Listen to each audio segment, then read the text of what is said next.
Hello guys, good evening. তোমরা সবাই কেমন আছো? আশা করি ভালো আছো, আর আমিও খুব ভালো আছি। দেখো, আজকে সন্ধ্যাবেলা মনে হচ্ছে যে একটু পাস্তা বানানো যাক, কারণ আজকে হলো বোন এসছে।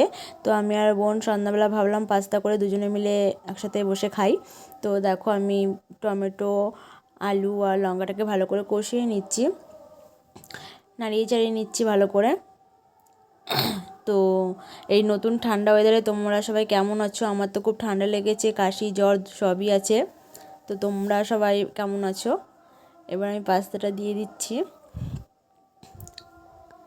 নতুন নতুন আবহাওয়া চেঞ্জ হলে তো সবাইরই কম বেশি ঠান্ডা জ্বর হয়, তাই না? তো তোমরা এই নতুন নতুন ঠান্ডা ওয়েদারে সবাই সাবধানে থেকো বন্ধুরা। আর আমার এই পাস্তাটাও হয়ে গেছে। তো কেমন লাগছে দেখতে প্লিজ কমেন্ট করে বলো। আর এই যে আমার আর বোনের বাটিতে চলে এসছে। তো বন্ধুরা, কে কে খাবে চলে আসো। টাটা।